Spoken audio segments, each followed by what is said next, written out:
والصلاة والسلام على سيد الأمين أما بعد أعوذ بالله السميع العليم من الشيطان الرجيم بسم الله الرحمن الرحيم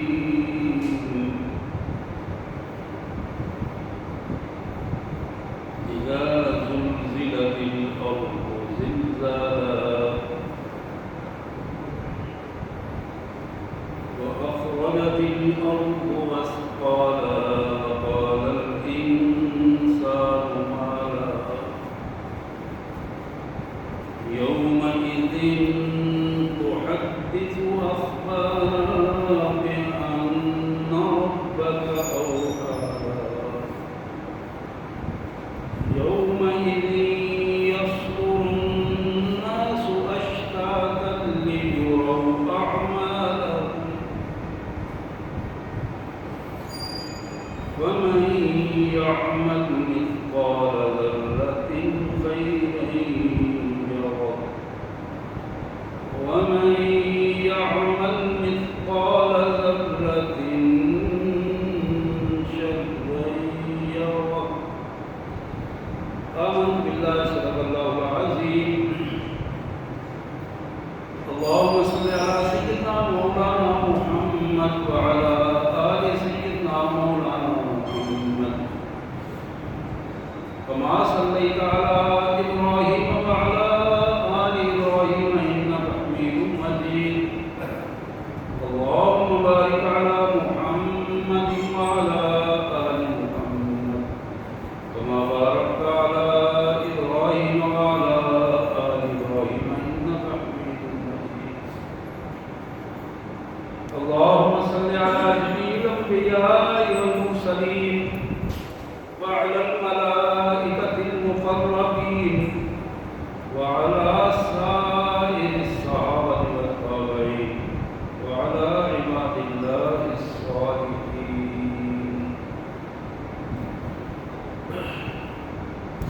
اللہ کے پاک کلام قرآن مجید میں یہ سورہ زلزال 30ویں پارے کی معروف سورہ مبارک سورہ زلزال. آئیے اس سورہ مبارک کا ترجمہ اور مفہوم اور پھر انہی آیات کے پس منظر میں احادیث کے حوالے سے حشر کے وہ چھوٹے چھوٹے مناظر ایک آدمی محسوس کرے کہ میں اپنے آپ کو حشر میں کھڑا ہوں، اپنے اللہ کے حضور میں حاضر ہوں، اور وہ دیکھ رہا ہے کہ کیا کچھ ہو رہا ہے اور میرے ساتھ کیا ہونے والا ہے. حشر کے وہ چھوٹے چھوٹے مناظر جو احادیث مبارکہ اور قرآن مجید کے حوالے سے ہمارے سامنے مناظر رکھتے ہیں، اس کا ایک پس منظر آپ کے سامنے انشاءاللہ رکھیں گے تاکہ ہم اپنی اس دنیا کو حشر بپا ہونے سے پہلے ہم اپنے آپ کو اس سطح پر لے آئے کہ کل ہم اپنے اللہ سے رحمت کی امید کر سکیں، اپنے اللہ سے معافی کی امید کر سکیں اور ہمیں اللہ اس کی توفیق عطا فرمائے. بسم اللہ الرحمن الرحیم. اللہ کے مبارک نام سے جو بڑا رحمان بہت زیادہ رحم کرنے والا ہے. اذا زلزلت الارض زلزالها، ذرا سامنے لاؤ وہ منظر کہ جب زمین لرزہ بر اندام ہوگی، جھٹکے لگیں گے زمین کو اور بدترین جھٹکے لگیں گے اور زلزلہ برپا ہو جائے گا. اذا زلزلت الارض، ایک ترجمہ اس کا یہ کیا گیا ہے جب پوری زمین کو ایک ہی وقت میں ہلا مارا جائے گا. بعد میں یہ ترجمہ کرتے ہیں یعنی ایک چیز ایک ہی مٹھی میں لے کر جب اسے پوری قوت کے ساتھ ہلا کیا جائے اور پھر اس کے اوپر زلزالہ، اس کا بدترین ہلا دینا، بدترین جھٹکے دے کے اس کو، اس کے اندر جو کچھ ہے اس کو نکال کے باہر کاٹتے ہیں. پھر دوسرا جملہ اللہ نے فرمایا وَأَخْرَجَتِ الْأَرْضُ أَثْقَالَهَا، اس زمین کو جب ہلا دے مارا جائے گا، جھٹکے دے دے کر زلزلے کی کیفیت برپا کر کے تو یہ جو کچھ اس کے اندر بوجھ کی صورت میں موجود ہے وہ سب کچھ نکال کر باہر رکھتے ہیں. زمین اپنے سارے بوجھ نکال کر باہر رکھتے ہیں, کوئی چیز اندر چھپا کے نہیں رکھتی. اس کا وزن ہے یا نہیں ہے, وہ کلام کا وزن ہے یا مادی وزن ہے, ہر سطح کا بوجھ زمین اٹھا کے باہر رکھتے ہیں. وقال الانسان مالا, اس کیفیت میں بکھرا ہوا انسان گھبراہٹ میں بار بار پوچھے گا مالا مالا, تمہیں کیا ہو گیا؟ زمین سے سوال کرے گا تمہیں کیا ہو گیا؟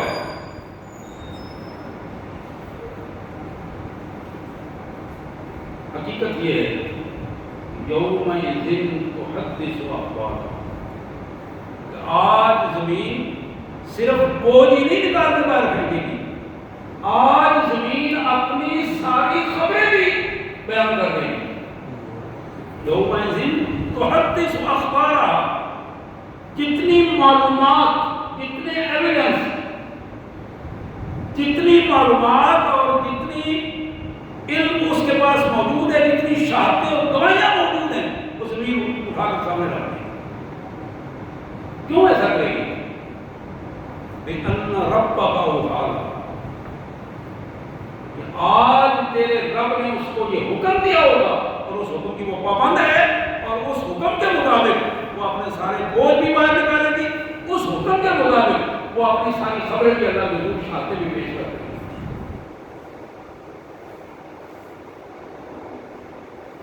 یہ پہلی 5 آیات ہیں اس سورہ مبارک کی.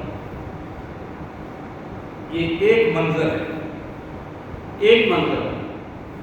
زمین کو ہلا مارا جائے پوری طرح, پوری جرأت کے ساتھ, پوری قوت کے ساتھ زمین کو اپنے باہر نکال کر پھینک دی. انسان بے ساختہ بکھرا ہوا کہے گا کہ تمہیں کیا ہو گیا؟ زمین اپنی ساری خبریں اور گواہیاں پیش کر رہی ہیں. بِأَنَّ رَبَّكَ أَوْحَىٰ, اس لیے کہ اس زمین کو یہ حکم دیا ہو کیا ہوگا تیرے رب کی طرف, اس نے یہ بات بتانی ہے کہ بوجھ سامنے محفوظ رکھنے تھے, آج وہ محفوظ بوجھ اور محفوظ خبریں کھول کے سامنے رکھا. یہ ایک منظر میں نے ایک منظر, اور جسے اس منظر کا ادراک ہو گیا, جو یہ منظر سمجھ گیا کہ یہ منظر کیا ہے, یہی سب سے بڑی اصلاح بنا. حضرات پھر اللہ فرماتے ہیں یومئذ یصدر الناس اشتاتا لیروا اعمالهم.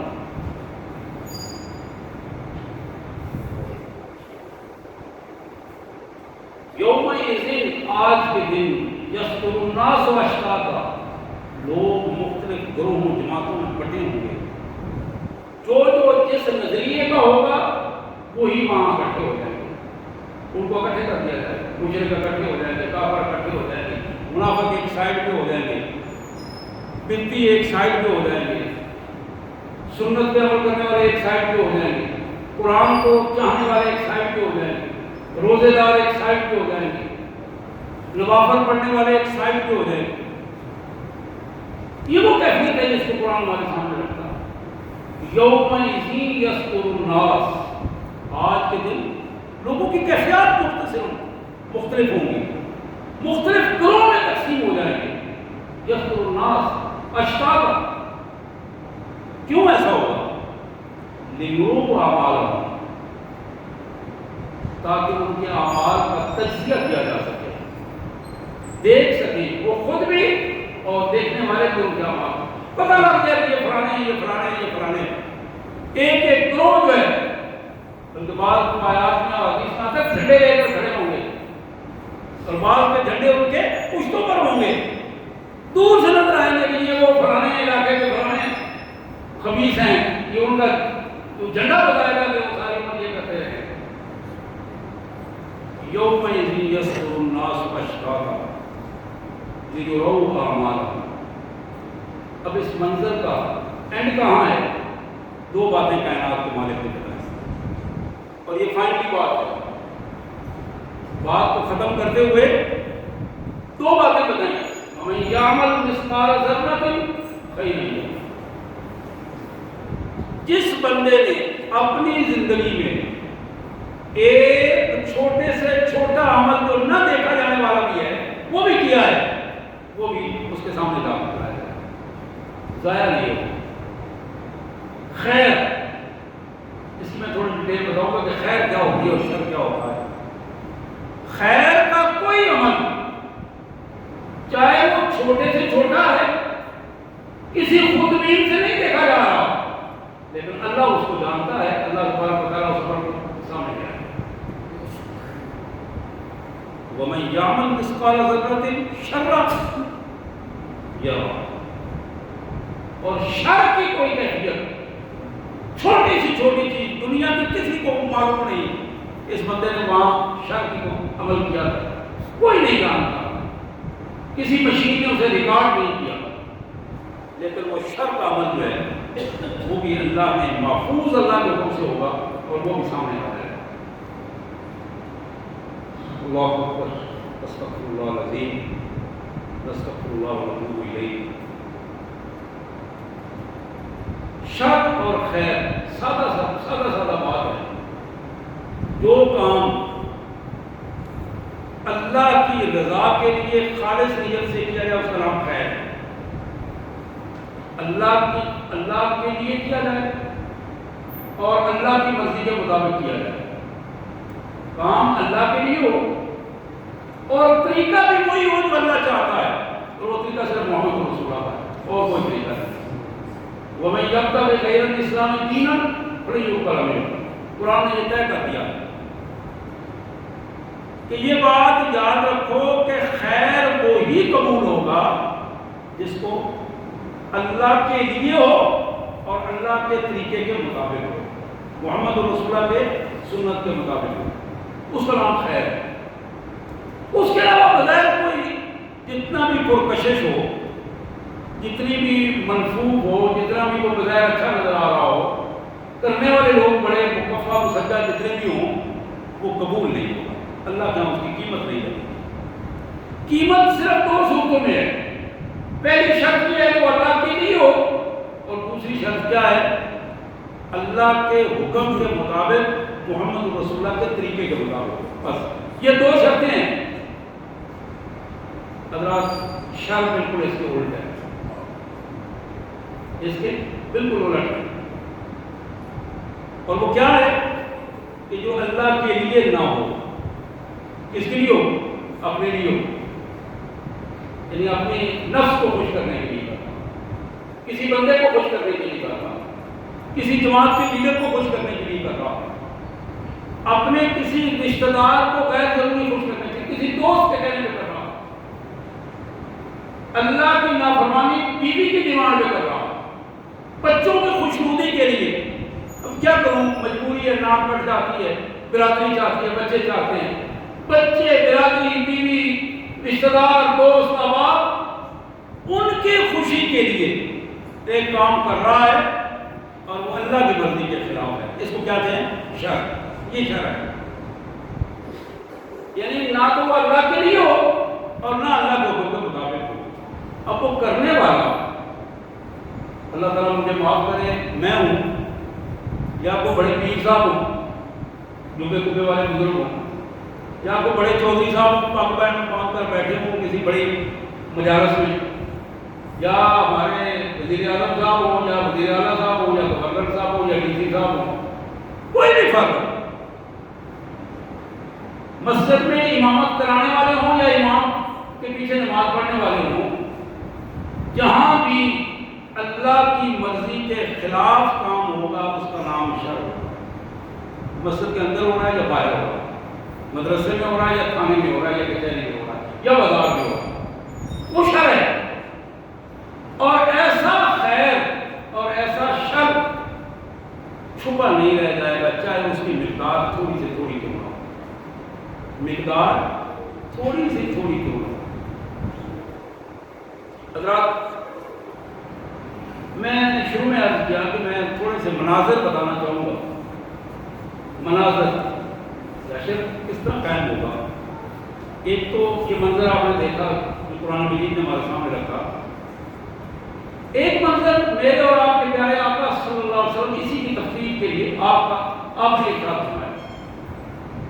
یہ مسند احمد کی ایک حدیث مبارک صحیح ابن حبان میں موجود ہے۔ حضرت ابو ہریرہ رضی اللہ تعالیٰ عنہ فرماتے ہیں کہ قیامت کس طرح قائم ہوگی، کس طرح قائم ہوگی؟ لَتَقُومُ السَّاعَةُ وَصَوْبُهُمَا بَيْنَهُمَا لَا يُبَايِعَانَهُ وَلَا يَتْبِعَانَهُ۔ پہلی علامت اور انداز ایک منظر ہے جس کو قرآن نے پیش کیا، رسول اللہ صلی اللہ علیہ وسلم نے پیش کیا۔ آپ نے یوں سمجھو کہ ایک گاہک دکان، کپڑے والی دکان پہ بیٹھا ہے، دکاندار نے کپڑا پھیلا کے اس کے سامنے رکھا ہے، وہ کپڑا خرید بھی نہیں سکے گا اور کپڑا لپیٹ کے واپس بھی نہیں رکھ سکے گا۔ یہ منظر ہے، اب ذرا اس منظر کو سمجھیں۔ سبزی والی دکان پہ بندہ گیا ہے، پھل والی دکان پہ گیا ہے، پسند کر رہا ہے یہ ٹھیک ہے، یہ بہت اچھا ہے، یہ کر لو۔ اس نے آرڈر دیا ہے، وہ تول نہیں سکے گا، یہ گھر نہیں لے جا سکے گا، قیامت برپا ہوگی۔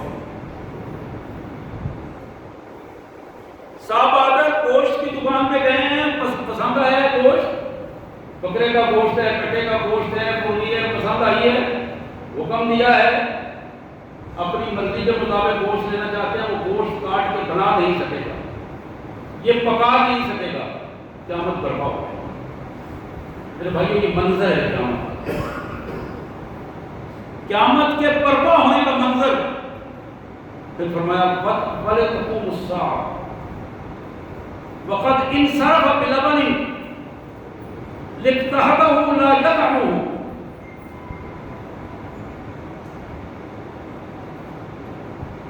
ایک دودھ دونے والا اپنے جانور کے نیچے سے تنوں سے دودھ نکال کر گھر لائے گا، اس دودھ کو پینے کھانے کا موقع نہیں ملے گا، قیامت برپا ہوگی۔ توقعات کیا ہیں، امیدیں کیا ہیں، معاملات کیا ہیں، نتائج کیا ہیں، یہ ساری چیزیں اپنی جگہ پر، لیکن آپ مناظر ذرا دیکھتے چل جائیں جو رسول اللہ صلی اللہ علیہ وسلم نے ہمارے سامنے رکھے ہیں۔ ہم تو بیٹھے بیٹھے رات کو پتہ نہیں کتنی امیدیں لے کر سوتے ہیں، صبح اٹھنے سے پہلے، نماز سے پہلے سوچیں کیا ذہن میں آتی ہیں، نماز کے بعد پھر کیا سوچیں ہوتی ہیں، اور ایک امید تک تانتا ہے کہ بندہ ہوتا ہے کہ آج یہ کرنا ہے، یہ کرنا ہے، یہ کرنا ہے، فلاں کے بارے میں، فلاں کے بارے میں، اپنے بارے میں۔ لیکن کبھی اس حوالے سے سوچا ہو کہ اگر میرے یہ کرنے سے پہلے قیامت آ گئی تو میں اس میں میرا کردار کیا ہوگا؟ میں یہ نہ کر سکا اور قیامت برپا ہو گئی، میں اپنی بات پوری نہ کر سکا اور قیامت برپا ہو گئی، تو میری بات پوری کرنے سے پہلے میں نے اپنے آپ کو کیسے تیار کیا؟ پھر فرمایا وَلَتَقُومُ السَّاعَةُ يَلُوطُ خُبَّهُ لَا يَسْقِي۔ پانی کا بندوبست کرنے والا پانی کا کنواں کھود رہا ہے، حوض بنا رہا ہے، پانی کی موٹر لگوا رہا ہے، نلکا لگوا رہا ہے، پانی بھرنے کے لیے، فلٹر کا پانی بھرنے کے لیے کین لے کے گیا ہے، تو میں وہ پانی پی نہیں سکے گا، کیا مطلب؟ آج کل اس کا یہی ترجمہ ہے نہیں، کین اٹھائی ہوئی ہے اور پانی بھرنے کے لیے فلٹر پہ تشریف لے گئے، ہر آدمی ہر گھر میں یہی سلسلہ ہے۔ اللہ نے وہ نعمت جو مفت دی تھی، فری دی تھی، زمین میں دی تھی، اپنے گھر میں دی تھی، باہر دی تھی، اس نعمت کو ہم نے ناشکری کا کے انداز میں اس کو مسترد کیا، وہ ملا، اور اللہ نے اتنی اس نعمت کو جینا اور مہنگا کرنا شروع کر دیا تاکہ تمہیں اس کا ادراک ہو، لیکن ہمیں بھی ابھی تک بھی اس کا ادراک نہیں ہے، اور آگے جو آنے والا اس کا طوفان ہے وہ ہمیں بتائے گا کہ کتنی قیمتی چیز تھی، جو اتنی قیمتی چیز ہمارے ہاتھ سے نکل گئی۔ قرآن یہ کہتا ہے، اللہ کا فرمان ہے جل جلالہ و تم قرآن وجعلنا من الماء كل شيء حي، لوگوں ہم نے کائنات کی ہر چیز کی زندگی کی بنیاد پانی پہ رکھی ہے۔ جس طرح انسان کو آکسیجن دے رہے ہیں، ہر جاندار چیز، یہ نباتات جمادات یہ سب جاندار ہیں، ہر جاندار چیز کی بنیاد پانی پر ہے۔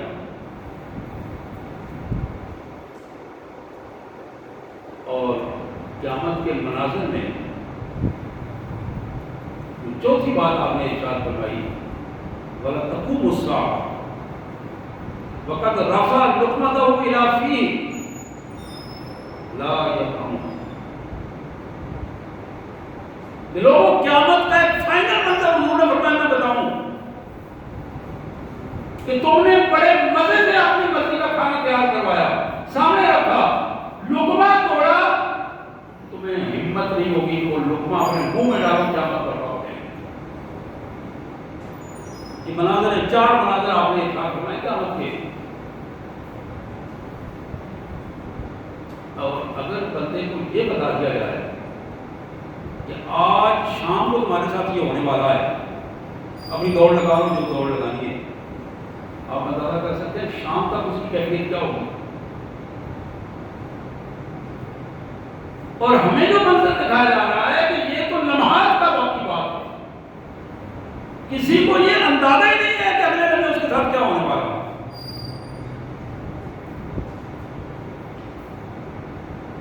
حضرات، ایک تو حشر کا منظر یہ تھا جو میں نے آپ کے سامنے رکھا، قیامت برپا ہوگی اس پوزیشن میں کہ دکاندار اور گاہک آپس میں بات چیت کر رہے ہوں گے، سودا طے ہوگا لیکن سودا لے نہیں سکے گا، قیامت برپا ہوگا۔ دوسری بات میں نے عرض کی تو اللہ کے رسول صلی اللہ علیہ وسلم نے فرمایا، دودھ دوہنے والا جانور کے تھنوں سے دودھ نکال کر گھر لائے گا، وہ ایک لقمہ ایک گھونٹ دودھ تک پی نہیں سکے گا، قیامت برپا ہو جائے گا۔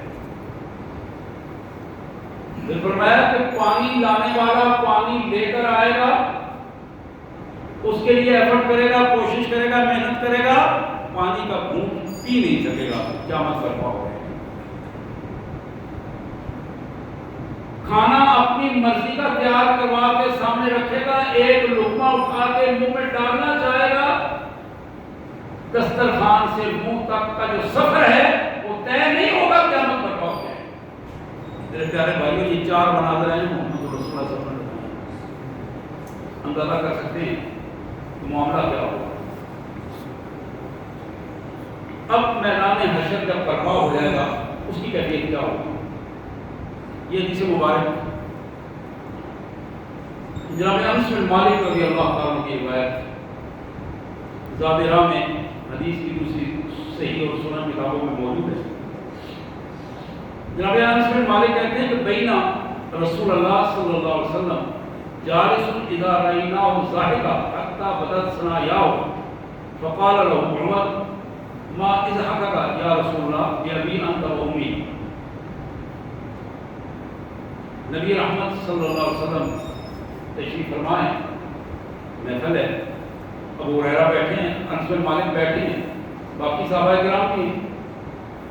انس بن مالک کہتے ہیں کہ نبی رحمت صلی اللہ علیہ وسلم مسکرائے،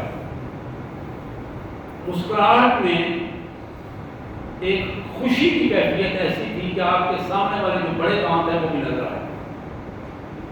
میں نے پہلے بھی کئی دفعہ کیا ہے کہ رسول اللہ صلی اللہ علیہ وسلم کے عادت مبارک کہکہ لگا کے ہنسنے کی نہیں تھی، کبھی بھی کسی نے بھی آپ کے ہنسنے کی آواز نہیں سنی، مسکراہٹ ہوتی تھی، زیادہ سے زیادہ بہت خوشی کی کیفیت میں چہرہ مبارک چمک جاتا تھا اور سامنے والے دانت نظر آتے تھے۔ سنایا فقال له عمر، جناب عمر رضی اللہ عنہ بس کرنے لگے، اللہ کے رسول صلی اللہ علیہ وسلم آج بڑی خوشی کی بات ہے، آپ مسکرائے اور بڑی خوشی کا اظہار فرمایا، میرے ماں باپ آپ پر قربان، ہمیں بھی اپنی اس خوشی میں شامل فرمائیے۔ آپ نے فرمایا رجلان من امتی جسیا بین یدی رب العزہ. عمر مجھے میرے مالک نے منظر دکھایا ہے، حشر کا ایک منظر اللہ نے مجھے دکھایا ہے. میری امت کے دو بندے گھٹنوں کے بل اللہ کے دربار میں کھڑے ہوئے. حاضری کی کیفیت آپ ذرا دیکھیے، حاضری کی کیفیت. پنکھا بند ہو جائے نا تو ہم بڑی تکلیف میں ہوتے ہیں، چاہے ہم صوفے پہ بیٹھے ہوں. اور مسجد میں بیٹھتے ہوئے پہلو بدلتے رہتے ہیں، تھک جاتے ہیں. انسانی زندگی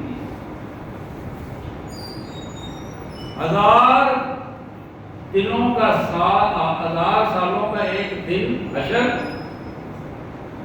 اور محمد رسول اللہ فرماتے ہیں میری امت کے دو بندے اللہ کے حضور حشر میں گھٹنوں کے بل پیش ہوں گے. اور یہ حشر کا تپتا ہوا میدان ہے اللہ کے دربار میں. تو ہوگا کیا؟ فقال احدهما خذ لي مظلمتي من اخي یا رب العالمین. میرے مالک، میرا یہ بھائی جو میرے ساتھ ہے، اس نے دنیا میں رہتے ہوئے میرے ظلم سے میرا بہت کچھ چھین دیا تھا. میں کمزور تھا، اس سے دنیا میں لے نہیں سکا. اس نے مجھے کچھ نہیں دیا، میرے حقوق اس نے چھینے. یہ طاقتور تھا، وسائل تھے، تعلقات تھے. مہربانی کر کے خود لی، آج مجھے اس سے میرا حق دلوائیے، آج کوئی انصاف کا دن ہے. قال اللہ تبارک و تعالی، اللہ فرمائیں گے کیف تصنع بأخیک ولم یبق من حسنات شیء. اللہ فرمائیں گے میرے بندے، جس بھائی کی تم بات کر رہے ہو اس کے تو نامہ اعمال میں کوئی بچی نہیں. اب تمہاری باری اس وقت آئی ہے جب یہ اس کے نامہ اعمال میں سب کچھ بک چکا ہے. یہ تو بہت ساری نیکیاں لے کے آیا تھا، لیکن اس کے مظالم اتنے تھے لوگوں پر کہ وہ ساری نمازیں، سارے روزے، ساری نیکیاں ختم ہو گئی. اب تو یہ اس کے بعد شہید کو نہیں. اب تم بتاؤ کیا کریں. قال یا ربی فلیحمل من اوزاری. یہ جو دعویٰ کرنے والا ہے، آپ ذرا اس منظر کو دیکھیے. دعویٰ کرنے والا عرض کر رہا ہے یا اللہ اگر اس کے پاس کچھ نہیں تو میرے کندھوں پر جو میرے گناہ ہیں وہ کم کر کے اس کے اوپر ڈال دے. میرے گناہ کم کر دیے جائیں، وہ اس پر ڈال دیں. چلو مجھے اگر ملے گا کچھ نہیں، کم از کم میرا بہت کم ہو جائے، میرے حقوق اس طرح ادا ہو جائیں. ففاضت عینا رسول اللہ صلی اللہ علیہ وسلم بالبکاء. یہ الفاظ رسول اللہ صلی اللہ علیہ وسلم کہہ رہے تھے. انس کہتے ہیں کہ بے ساختہ رسول اللہ صلی اللہ علیہ وسلم کے بڑے بڑے آنسو گرنا شروع ہو گئے. اور آپ اتنا روئے کہ بالبکاء، بکاء رونے کی اس کیفیت کو کہتے ہیں جس میں زہر و قطار رونا ہو. بے ساختہ آپ نے آنسو گرنا شروع اور آپ بے ساختہ رونا شروع ہو گئے. ثم قال، پھر آپ نے فرمایا میرے بھائیو ان ذلک یوم لیوم عظیم. یہ حشر کا دن بڑا مشکل دن، بڑا مشکل دن ہو. یوم عظیم، بڑا مشکل دن. یحتاج الناس ویحمل عنهم من اوزارهم. لوگ ترلے کرتے پھریں گے کہ کسی صورت میں ہمارا کچھ گناہوں کا بوجھ کم ہو جائے اور ہماری کو بخشش کا ذریعہ نکل آئے. یہ ایک منظر ہے قیامت کا ایک منظر ہے حشر کا دن کا. پہلے تو قیامت برپا ہونے کی بات، اب وہ اندر کا منظر ہے جو حشر کے دن کے منظر کہہ رہا ہوں. حدیث میں آتا ہے محمد کریم صلی اللہ علیہ وسلم نے فرمایا اللہ کے حضور حشر کے دن کچھ لوگ اس طرح آئیں گے، چھوٹی چھوٹی نظر آنے والی جو کچی قسم کی چڑیاں جنہیں ہم کہتے ہیں نا، چونٹیاں، چھوٹی چھوٹی چونٹیاں، ان کی صورت میں ایسے حشر میں چل رہے ہوں، چھوٹی چونٹیاں.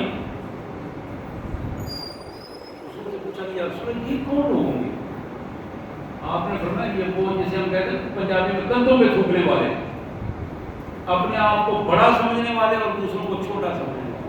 متکبرین، میری امت کا وہ کرو جو متکبر ہوگا. متکبر اپنے آپ کو بڑا سمجھنے والا، دوسروں کو چھوٹا. میں بڑا جانتا ہوں، میں صاحب علم ہوں، میں صاحب تقویٰ ہوں، باقی کوئی کچھ بھی نہیں جانتا. میں گنڈر صاحب ہوں، میں چیمہ صاحب ہوں، میں چٹھا صاحب ہوں، میں سید صاحب ہوں، میں فلانا صاحب ہوں، میں فلانا صاحب ہوں.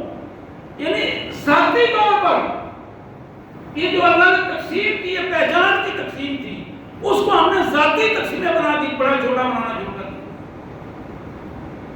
پیسے کے اعتبار سے اللہ کی اس نعمت کو ہم نے متکبر کا ذریعہ بنا دیا. اس کے پاس زمین زیادہ ہے، اس کے پاس فیکٹری زیادہ ہے، اس کے پاس فلاں وسائل زیادہ ہے، یہ ٹرانسپورٹر ہے، اس کے پاس فلاں، اس لیے میں بڑا ہوں یہ چھوٹا ہے.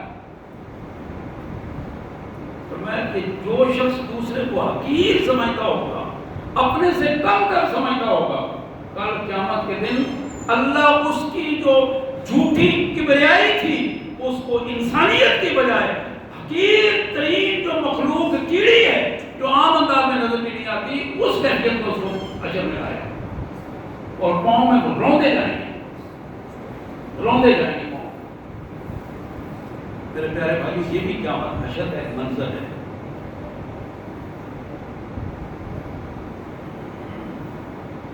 پھر ایک منظر محمد کریم صلی اللہ علیہ وسلم نے طبرانی کی حدیث جناب ابو ہریرہ رضی اللہ تعالی عنہ کی روایت، من ضرب مملوکۃ صوتا ظلما اقتص یوم القیامہ،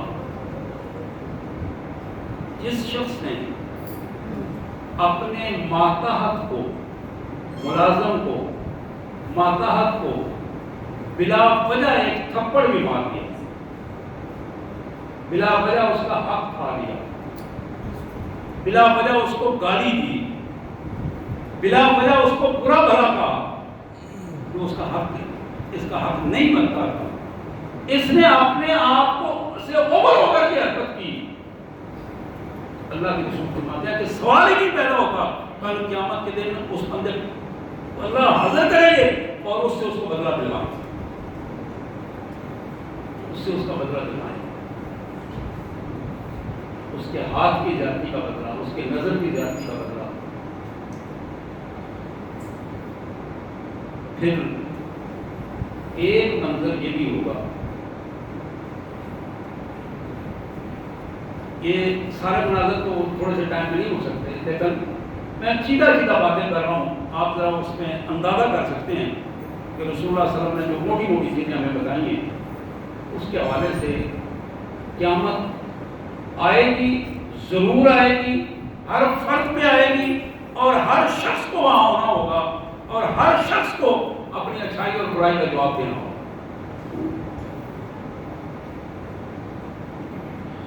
ایک منظر یہ ہے، میں نے پہلے بھی ترجمے میں بھی عرض کیا، لیکن اس کی تھوڑی سی ڈیٹیل حدیث میں جو آئی ہے. قال رسول اللہ صلی اللہ علیہ وسلم آیا یومئذ تحدث اخبارا، صحابی کہتے ہیں کہ رسول اللہ صلی اللہ علیہ وسلم نے یہ آیت پڑھی، یومئذ تحدث اخبارا، آج زمین اپنی ساری خبریں بتا رہی جو کچھ اس نے چھپایا. اور پھر آپ نے پوچھا صحابہ سے، حضور نے پوچھا تدرون ما اخبارا،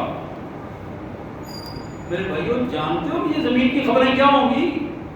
زمین کیا خبر دے گی پتہ ہے، وہ جانتے ہو کہ نہیں جانتے؟ قالوا اللہ و رسول عالم، اس پہ معقول انہوں نے یہ عرض کیا اللہ اور اللہ کے رسول جانتے ہیں. آپ حضور ارشاد فرمائیں، آپ نے فرمایا فإن أخبارها، زمین کی خبریں یہ ہوں گی، ان تشهد على عبد وأمة بما عمل على ظاهرها، زمین کی خبر یہ ہوگی کہ وہ اللہ کے حضور یہ عرض کرے گی، یا اللہ تیرے فلاں بندے نے فلاں وقت، تیری فلاں بندی نے فلاں وقت میری پشت پہ کھڑے ہو کر بیٹھ کر چلتے ہوئے یہ گناہ کیا، اللہ کے حضور ایک ایک چیز ریکارڈ کے طور پر وہ زمین پیش کرتے ہیں. تو زمین کے تہخانوں میں وہ عمل کیا ہو، چھت پہ کیا ہو، کسی بند کمرے میں کیا ہو یا کھلے میں کیا ہو، زبان سے کیا ہو، ہاتھ سے کیا ہو، نظر سے کیا ہو یا شرمگاہوں سے کیا ہو، کوئی بھی عمل جس سطح پر جو عمل ہوگا اس کا تعلق زمین سے اگر ہے، زمین پہ، ایک ہے ہوا میں، ہوا میں کیا ہے، جہاز پہ ہے، پانی میں ہے، وہ الگ پہلو ہے. زمین سے جس کی اٹیچمنٹ ہے، جس عمل کی ہے، زمین اس کے حوالے سے اللہ کے حضور اپنا فرض پورا کرتے ہو گواہی پوری کرتے ہیں. میرے بھائیو ایک منظر یہ بھی ہے، اللہ کی یہ زمین کتنی بڑی نعمت ہے اور کتنا بڑا ایویڈنس ہے اس بندے کے خلاف جو اللہ کا بندہ اور اللہ کی زمین پر اللہ کی نافرمانی کر رہا ہے. کتنا بڑا ایویڈنس ہے کہ وہیں زمین کا وہ ٹکڑا اللہ کو حضور اس کی شہادت دے دے، گواہی دے دے، یا اللہ یہ بندہ یہ سندار ہے. میں تو اسے ہم دیکھتے ہیں، ہم تو آپس میں یہ اللہ کی مہربانی ہے، عنایت ہے، ہم ایک دوسرے کے چہروں کی طرف دیکھتے ہیں، خوش ہو جاتے ہیں. اللہ نے ہمارے پردے رکھے ہوئے ہیں، عیبوں پہ پردے ہیں، یہ اس کی بڑی مہربانی ہے. ہم ایک دوسرے کے بارے میں اچھے تاثرات رکھتے ہیں، عزت اور احترام کا رویہ رکھتے ہیں. لیکن میرے بھائیو اگر ہمیں یہ اندازہ ہو جائے، ہمارے چہرے سے اندازہ ہو یہ آج کے دن یہ فلاں فلاں حرکت کر کے آیا، آپ اندازہ کریں گے کہ ہماری نفرت کا اندازہ کیا ہو، ہمارا جینا مشکل ہو جائے، ایک دوسرے سے ملنا مشکل ہو جائے اگر ہمیں ایک دوسرے کی کرتوتوں کا علم ہو کہ ہم کیا کیا کرتے ہیں. اس ستر اور علوم کی مہربانی ہے، اس کی عنایات کی کہ اس نے ہمارے عیبوں پر پردہ ڈال رکھا ہے. حضرات ایک منظر یہ بھی ہوگا، صحیح ابن حبان کی یہ حدیث، حضور نے فرمایا اول ما یحاسب به العبد یوم القیامہ ان یقال له الم اصح لك جسمك وقربك من الماء البارد. بندہ سامنے پیش ہوگا، اللہ کریم عرش عظیم پر اپنے اس بندے سے پوچھیں گے بتاؤ بھائی تمہیں ہم نے اچھی صحت دی، ہاتھ پاؤں تھے، ہڈ کاٹ تھے، نظر تھی، زبان تھی، ہاتھ پاؤں تھے، اچھا جسم دیا، اچھی صحت دی، تم خود بھی ناز کرتے تھے، لوگ بھی تمہیں کہتے تھے، اور پینے کے لیے تمہیں اچھا ٹھنڈا پانی دیا، اچھی خوراک دی. تم یہ بتاؤ کہ ہماری کتنی شکر گزاری کر کے تم زندگی میں ادھر آئے. اچھی صحت اور اچھی نعمتوں کی کتنا شکر ادا کیا تم نے، اور اس شکر کے بدلے میں آج ہمارے پاس کیا لے کے آئے. ایک منظر یہ بھی ہے، اور وہاں بندہ سوچے وہ کہ میرے ساتھ کیا ہو. میں ایک حدیث مبارک پڑھ رہا تھا، ایک بندہ اللہ کے حضور حاضر ہوگا، بظاہر وہ بڑا نمازی اور پرہیزگار نظر آئے گا.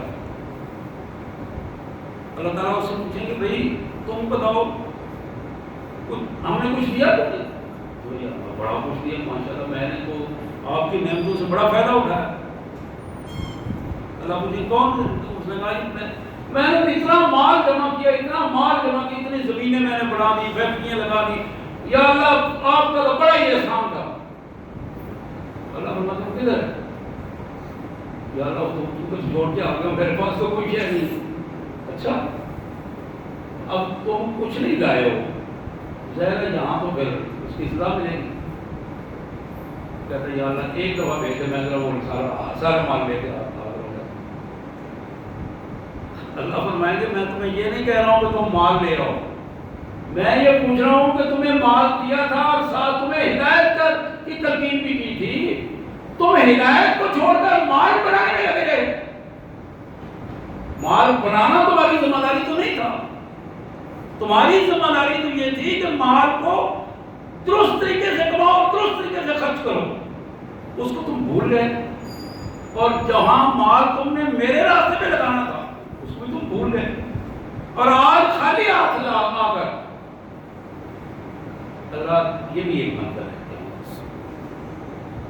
اور میں آخری بات کے اس حوالے سے حدیث مبارک کرنا چاہوں گا.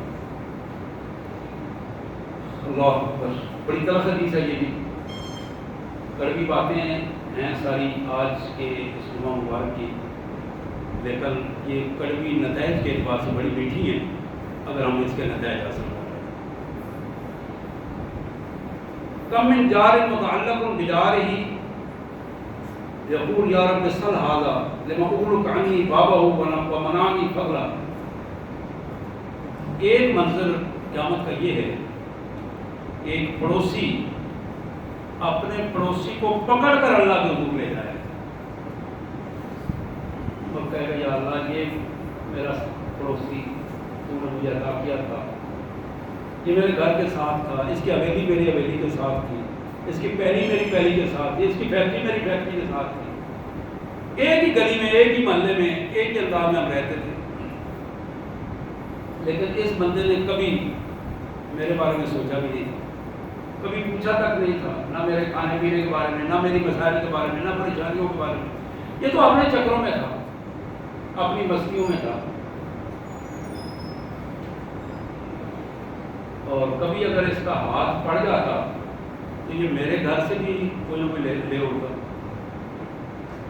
کبھی اس کی ضرورت بن جاتی تو یہ میرا دروازہ بھی توڑ کے اپنی روٹی لے جاتا، اس کی ضرورت پڑتی تو میرے گھر کے آگے پھلوں کے چھلکے بھی پھینک دیتا. اس کو کبھی یہ محسوس بھی نہیں ہوا کہ اپنے گھر کا گند پانی میرے سامنے، گھر کے سامنے. اور کبھی اس کی جب ضرورت ہوتی تو میرے گھر کا راستہ بھی بند کر دیتا، اپنی اینٹیں اور اپنی ریتیں اور اپنی چیزیں وہاں پھینکوا کے. کبھی اس نے میرے حقوق کا خیال نہیں کیا. ساری عمر میں کمزور تھا، میں ڈرتا رہا، میں نے اس سے بات نہیں کی، یا میں حقوق کے حوالے سے آپ سے ڈرتا رہا کہ اس سے کوئی لڑائی جھگڑا نہ کروں. لیکن اس کی پوزیشن یہ رہی کہ آج انصاف کا دن ہے، میں اس کو لے کے آیا ہوں، اس سے پوچھیں کہ یہ دنیا میں میرے ساتھ کیا کرتا رہا، اس کا رویہ کیا رہا. پیارے بھائیوں، میں بہنوں سے بھی درخواست کروں گا جہاں تک میری آواز پہنچ رہی ہے، تھوڑا سا وقت ہے، یہ یوں سمجھیے کہ اس کی مثال رسول اللہ صلی اللہ علیہ وسلم نے عصر سے مغرب تک کی مثال دی ہے. میری امت کا مثال عصر سے مغرب تک کا ٹائم ہے، تھوڑا سا وقت ہے. نہ جانے اگلی ملاقات ہماری اس انداز میں ہو یا نہ ہو، نہ جانے ہم میں سے کون ہے تو کتنے لمحے زندہ ہے. کوشش کریں کہ قیامت کے برپا ہونے سے پہلے یہ جو چھوٹی چھوٹی قیامتیں ہمارے سامنے آتی ہیں، ہر روز ہر بندہ قیامتوں سے گزرتا ہے. یہ جو ٹرینوں کے حادثات ہوتے ہیں 20 25 50 100 150 بندہ جب لفظ ختم ہو جاتا ہے، کیا یہ قیامت سے کم ہے؟ کیا یہ قیامت سے کم ہے؟ گرمیوں میں مزدور کام کر رہے ہیں اور اسی وقت ختم ہوا اور گر گیا. ہر روز قیامتیں ہیں، اور قیامت کے یہ دنیاوی قیامتیں ہیں، ان کے سٹائل الگ ہے، مناظر الگ ہے. یہ مہنگائی ایک بذات خود بہت بڑی قیامت ہے، بے سکونی ایک بہت بڑی قیامت ہے، بد امنی ایک بہت بڑی قیامت ہے، نہ اللہ کی ناشکری ایک بہت بڑی قیامت ہے. تو یہ مناظر جو ہمارے سامنے ہیں اور ہم اس کے کردار کا ایک حصہ بن کے جی رہے ہیں، اور اس کے حوالے سے ہمارے اندر غیرت ایمانی پیدا نہیں ہوتی، تبدیلی کا کوئی ذریعہ پیدا نہیں ہوتا. اللہ سے دعا ہے اللہ تبارک و تعالیٰ ہمیں توفیق عطا فرمائے کہ ہم اپنے ہوش و خیال کو برقرار کر کے زندگی کے ان سانسوں میں جو اللہ نے ہمیں دی ہیں، اس کے ختم ہونے سے پہلے اللہ ہمیں توبہ کی توفیق دے اور ہم اللہ کے حضور اس کے صحیح بندے بن کر پاک صاف ہو کر اس کو حضور جائیں. واخر دعوانا الحمدللہ.